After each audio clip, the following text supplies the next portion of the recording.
ناظرین السلام علیکم۔ ناظرین، ایک کلاس کے اندر بچوں کا کلاس جہاں چھوٹے بچے پڑھتے ہیں، ایک ٹیچر نے سوال کیا۔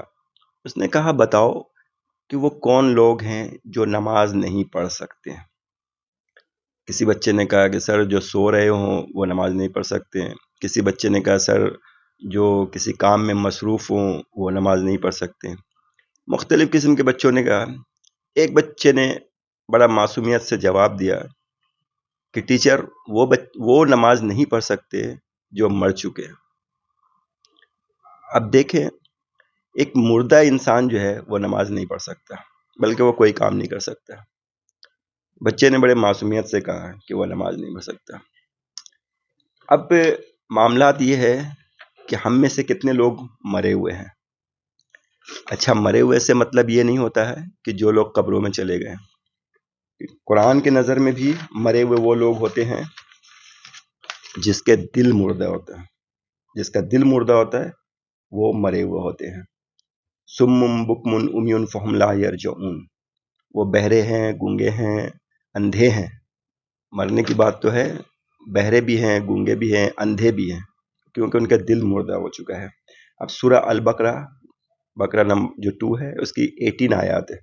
سم بکم عمی فہم لا یرجعون، وہ بہرے ہیں، گونگے ہیں، اندھے ہیں، بس وہ حق کی طرف پلٹ کر نہیں آتے، حق کی طرف۔ اچھا، دوسرا سورہ الانعام ہے 6:39، والذین کذبوا بآیاتنا صم وبکم فی ظلمات، اور جنہوں نے ہماری آیتوں کو جھٹلایا وہ اندھیروں میں بہرے اور گونگے ہیں۔ سورہ الاسر 17 کا 97، وَنَحْشُرُهُمْ يَوْمَ الْقِيَامَةِ عَلَى وُجُوهِهِمْ عُمْيًا وَبُكْمًا وَصُمًّا، قیامت کے دن ہم انہیں اندھے، گونگے اور بہرے کر کر اٹھائیں گے۔ جو دنیا میں اندھے، گونگے اور بہرے بنے ہوئے ہیں، قیامت کے دن بھی وہ اندھے، گونگے اور بہرے بنا کر اللہ اٹھائے گا۔ یہ اللہ کا قدرت جانتا ہے کہ وہ کیسے اٹھائے گا، لیکن یہ لمحہ فکریہ ان لوگوں کے لیے، ہم لوگوں کے لیے ہے جو اندھیروں میں بیٹھے ہوئے، یعنی کہ حق کو نہیں سمجھ پا رہے، دین کو نہیں سمجھ پا رہے، رب کو، کائنات کو نہیں سمجھ پا رہے۔ یہ سوچنے کا مقام ہے۔ سورہ الانعام ہے، او من کان میتن فحیانا، کیا وہ شخص جو مردہ تھا پھر ہم نے اسے زندہ کیا۔ یعنی جو لوگ مردے تھے ان سے مراد یہ ہے کہ جو ایمان والے نہیں تھے اور ایمان کے بعد آنے کے بعد وہ زندہ کہلانے لگے، اس سے پہلے وہ مردہ کہلانے کے لائق تھے۔ وہ جو بچے کے جواب تھے نا کہ وہ لوگ نماز نہیں پڑھ سکتے جو مرے ہوئے ہیں، تو اس بچوں کی بات سے ہی مجھے یہ آیات میں نے تلاش کیا، مجھے یاد آ گیا تھا۔ سورہ یاسین میں ہے، لَيَنذُرَ مَنْ كَانَ حَيًّا، تاکہ وہ اس کو ڈرائے جو زندہ ہے، یعنی جو سمجھتے ہیں، آیات کو سمجھتے ہیں، کائنات کو سمجھتے ہیں، بھلے وہ مشرک ہو، بھلے وہ ایمان والے نہ ہو، لیکن جو غور و فکر کرتے ہیں، کیونکہ مشرک کے گھر میں یا مسلمان کے گھر میں پیدا ہونا یہ ہماری اپنی مرضی نہیں تھی، یہ رب تعالیٰ کی مرضی ہے، لیکن اس کے بعد سمجھنا کہ ہم مومن اور مسلمان ہونے کے باوجود کیا سمجھتے ہیں اللہ کو، اور کتنا سمجھتے ہیں دین کو، اور کتنا سمجھتے ہیں اپنے آپ کو کہ ہم کیا کر رہے ہیں۔ سورہ البقرہ 2 کا 28 ہے، کنتم امواتن فاحیاکم، تم مردہ تھے پھر اس نے تمہیں زندہ کیا۔ یعنی کہ جب اللہ تبارک و تعالیٰ کے آیات کسی پہ واضح نہ ہو یا وہ غفلت میں پڑا ہوا ہو تو اللہ بھی اس کو مردہ ہی خطاب کرتا ہے۔ سورہ البقرہ کا 171 بھی ہے، سم بکم عمی فہم لا یعقلون، وہ بہرے ہیں، گونگے ہیں، اندھے ہیں، اس لیے وہ عقل نہیں رکھتے۔ اچھا ناظرین، بات یہ ہے کہ اللہ تبارک و تعالیٰ فرماتا ہے وما خلقت جن و انس الا لیعبدون، کہ میں نے انسان کو اور جنات کو عبادت کے لیے پیدا کیا۔ اچھا، کافر جو مشرک ہے، یعنی جو مشرک ہے، وہ سمجھتے ہیں کہ اللہ کو اور رسول کو ماننا بڑا بھاری ان کے لیے جو ہے نا وہ ہے، ناگوار گزرتا ہے، وہ سمجھ ہی نہیں پاتے ہیں کہ یہ کیا ہے۔ دراصل اگر آپ عبادت کو دیکھیں تو عبادت کا جو مطلب ہے وہ اللہ کی اتباع کرنا، وہ کوئی محنت والا کام نہیں کروا رہا آپ سے صرف وہ کروا رہا جو وہ چاہتا ہے۔ زندگی وہ لوگ بھی جیتے ہیں جو مومن ہیں، بالکل پیور اسلام میں ہیں، ایمان کے ساتھ ہیں، اور زندگی وہ بھی جیتے ہیں جو یعنی کہ مشرک ہیں یا پھر غافل ہیں یا کافر ہے، جو انکاری ہے، انکار کر رہے ہیں، وہ لوگ بھی جیتے ہیں۔ کبھی بارش کا قطرہ آپ نے دیکھا ہے؟ بارش کے جو قطرے ہوتے ہیں نا، اس میں ایک بلبلہ سب پھوٹتا ہے، وہ پھولتا ہے اور پھوٹتا ہے سیکنڈوں کے اندر، یعنی کہ ہزاروں لاکھوں کی تعداد میں بن جاتا ہے۔ تو میں سوچ رہا تھا ایک دن بارش میں کہ یعنی کہ بلبلہ بننا، کسی چیز کا بن جانا وہ خلق ہے، اور پھر اس کا مٹ جانا اس کی موت ہے۔ تو اس بلبلے کی زندگی کتنے لمحوں کی ہے ہمارے نظر میں، اور ہم اپنے آپ کو کیا سمجھتے ہیں؟ ہم جس زمین میں رہ رہے، اس کا ڈائی میٹر جو ہے، اس کی جو اگر آپ ایک چکر لگائیں گے تو 40,000 کلومیٹر ہے۔ اس سے بہت بڑے بڑے جو ہے پلانٹ ہے، جیسے جوپیٹر ہے، تو اس میں کئی سارے زمین جو ہے نا سما جائیں گے۔ تو اس کا سائز دیکھیں، پھر اس کا دن اور رات دیکھیں، کوئی ایسے بھی مخلوق تو ہوں گے جس کے نظر میں ہماری زندگی پانی کی بلبلہ کی طرح ہو، اور ہم غفلت میں پڑے ہوئے ہیں کہ ہم ابھی تک سمجھ نہیں پائے نہ قرآن کو، اللہ کی ہدایت کی کتاب کو، نہ اللہ کے کلام کو، نہ اللہ کو، نہ اپنی زندگی کے مقصد کو، کیونکہ مرنا تو ہے، مرنے سے تو کوئی نہیں بچ سکتا۔ تو یہ جو مرنا ہے، اور اس کے باوجود اتنی تکبر، اکڑ، گھمنڈ اور کیا کچھ نہیں ہے ہمارے اندر۔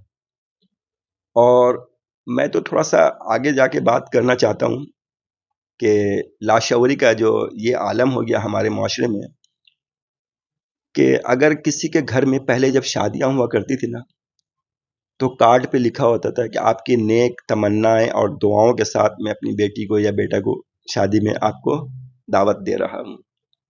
وہ دعاؤں کے ساتھ پہلے رخصتی ہوا کرتی تھی۔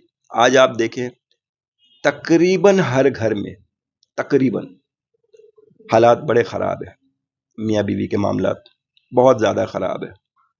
کون کیسے جی رہا ہے صرف وہی جانتا ہے اور وہی جانتی ہے، دونوں ایک دوسرے سے بہت مشکل کشمکش میں۔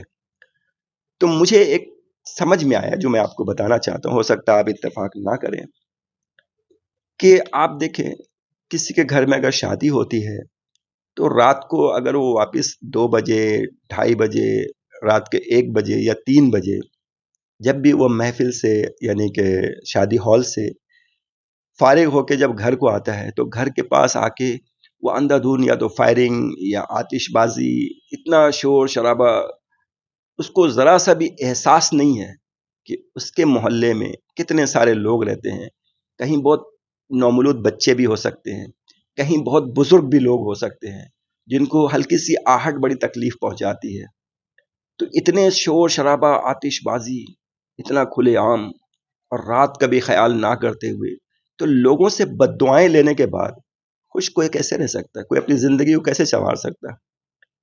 ہر انسان کا جو خالق ہے وہ اللہ ہے، تو کسی خالق کا خلقت میں آپ دخل دیں گے، جیسے میں نے آپ کو پہلے ایک ویڈیو میں بتایا تھا کہ اگر آپ کسی کا مالی نقصان کریں گے تو اس کو غصہ آئے گا، لیکن اگر آپ کسی کو فائدہ پہنچائیں گے، مالی فائدہ یا کسی طرح کا بھی فائدہ، تو آپ سے خوش ہو جائے گا۔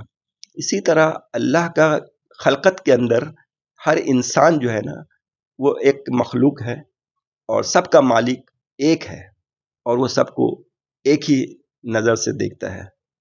وہ الگ بات ہے کہ ان سب کا حساب کتاب اس کے اعمال کے مطابق ہوں گے، لیکن فی الحال جب تک زندگی ہے وہ سب کا خالق ہے اور ہم سب اس کے مخلوق ہیں۔ تو کوئی اپنے مالک کے خلقت میں خلل ڈال کے کیسے توقع کر سکتا ہے کہ وہ خوش رہے گا؟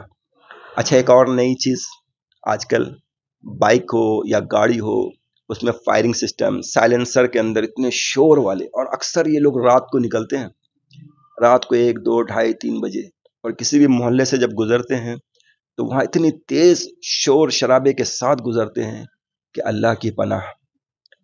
میں تو سمجھتا ہوں کہ لوگ کتنے غفلت میں پڑے ہوئے ہیں۔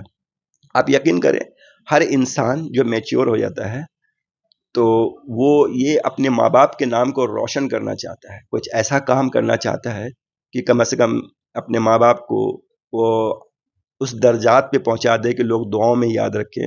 لوگ سبیل لگاتے ہیں، پانی کا ٹنکی لگا دیتے ہیں، مسجد میں اپنے ماں باپ کے لیے عطیہ دیتے ہیں، صدقہ دیتے ہیں، بہت سارے کام کرتے، فلاحی کام کرتے اپنے ماں باپ کے لیے۔ لیکن کتنا بدنصیب ہے وہ لوگ کہ جہاں سے وہ آتش بازی یا شور شرابہ کرتا ہوا گزرتا ہے اور لوگ اس کے ماں باپ کو گالیاں دیتے ہیں۔ اب یقین کریں وہ لوگ اس غفلت میں، اس کو پتہ ہی نہیں کہ پیچھے کیا ہوا ہے، کتنے لوگوں کو تنگ کر کے، دل دکھا کے اور پریشان کر کے وہ گزر چکا ہے۔ ہم جس زمین پہ رہ رہے نا، یہاں ویسے ہی اس وقت بہت سارے معاملات جو ہے بگڑے ہوئے ہیں، لوگوں کے نفسا نفسی کے عالم ہے، خاص طور پہ روزگار کے معاملات اور بھی بہت سارے معاملات ہیں، زندگی کے معاملات ہیں۔ اس کے باوجود جیسے کہ مطلب زندگی کے معاملات میں کہ پانی کی قلت، گیس کی قلت، الیکٹرک اتنی مہنگی ہے، جینا بہت مشکل ہو چکا ہے غریبوں کے لیے۔ اس میں اگر ایکسٹرا کوئی آپ پریشانی کے باعث بنتے ہیں تو خدا کے واسطے آپ اس کو سمجھیں اور کوشش کریں کہ کسی کا دل آزاری نہ کریں۔ یہ بہت یعنی کہ بری بات ہے۔ اور ہم تو، میں نے پانی کا جو بلبلے کا مثال اس لیے دیا تھا کہ کائنات میں جو تھوڑا بہت مشاہدہ کرنے کے بعد پتہ چلا ہے کہ جیسے ہماری زمین سے بڑے بڑے سیارے اور بھی موجود ہیں، جوپیٹر ہے، سورج ہے۔ سورج کے سائز ہی دیکھ لے کہ زمین 13 لاکھ زمین ہماری جیسے زمین ہے، 13 لاکھ زمین سورج کے اندر سما سکتے ہیں۔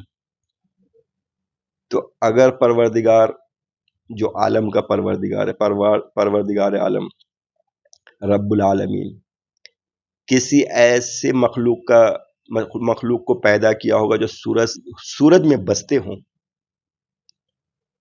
تو وہ اتنے بڑے سائز میں، تو یقیناً ان کی زندگی بھی لمبی ہوگی، تو ان کے آگے ہماری زندگی کی حیثیت ایک پانی کا بلبلہ سے زیادہ تو نہیں ہو سکتا۔ یہ اور بھی کوئی مخلوق ہوں گے جس کی عمر ہم سے کئی گنا زیادہ ہو، ہزاروں گنا زیادہ بھی ہو سکتے ہیں، ہمیں تو نہیں پتا۔ ہم تو کہتے ہیں الحمدللہ رب العالمین، عالم کا تو ہمیں پتہ ہی نہیں کتنے عالم ہیں، کون کون سے عالم ہے، تو عالم کا تو ہمیں معلوم ہی نہیں ہے۔ تو معبود کو پہچانے، اپنے آپ کو پہچانے، اپنے عمل کو پہچانے۔ ہم ایسے ہی نہیں پیدا ہو گئے کسی بے مقصد کے لیے۔ قرآن کو پڑھیں، اس میں سمجھنے کی کوشش کریں کہ انسان کو کیسے جینا چاہیے، جینے کا طریقہ سیکھیں اور جینے کی ویسی کوشش کریں جیسا اللہ چاہتا ہے، کیونکہ یہ خواب کی طرح ہے۔ آپ لوگوں نے کئی خواب دیکھے ہوں گے، اس خواب میں ایک دنیا دیکھی آپ نے، ہر انسان نے کبھی نہ کبھی کوئی نہ کوئی خواب دیکھا ہے، تو خواب میں ایک دنیا دیکھا، وہ دنیا کہاں ہے؟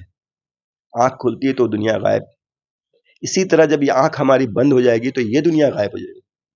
آپ کے وجود اس دنیا کے وجود سے بالکل جدا، تصور میں بھی نہیں لا سکتے اس کو، آپ وہاں واپس نہیں جا سکتے۔ تو اس وقت جب اللہ تبارک و تعالیٰ اٹھائے گا تو لوگ پوچھنے والے پوچھیں گے کہ تم دنیا میں کتنے وقت گزار چکے ہو، تو وہ یہی کہے گا 1 دن یا اس سے تھوڑا زیادہ یا تھوڑا کم۔ تو اتنے تھوڑے سے ٹائم کے لیے اتنے سارے پریشانی پیدا کر کے، دوسروں کو پریشان کر کے آپ کیا لے کے جائیں گے، ہم کیا لے کے جائیں گے؟ اللہ تبارک و تعالیٰ سے دعا ہے کہ وہ ہماری مغفرت کر دے ہماری زندگی میں، اور ہمیں اپنے اعمال کو ایسا بنانے کی اپنے طور طریقہ ہمیں سکھا دے پروردگار کہ ہم اپنے ماں باپ کے لیے دعاؤں کا باعث بن جائیں، ان کی مغفرت کے باعث بن جائیں، نہ کہ ان کی زحمت کے لیے اور ان کو مرنے کے بعد یا زندہ ہونے میں ان کو گالیاں پڑے ہماری وجہ سے۔ اللہ تعالی ہم سب کی مغفرت عطا فرمائے اور سب کو نیک راستے، سیدھے راستے یعنی صراط المستقیم پہ چلنے کی توفیق عطا فرمائے۔ وآخر دعوانا الحمدللہ رب العالمین۔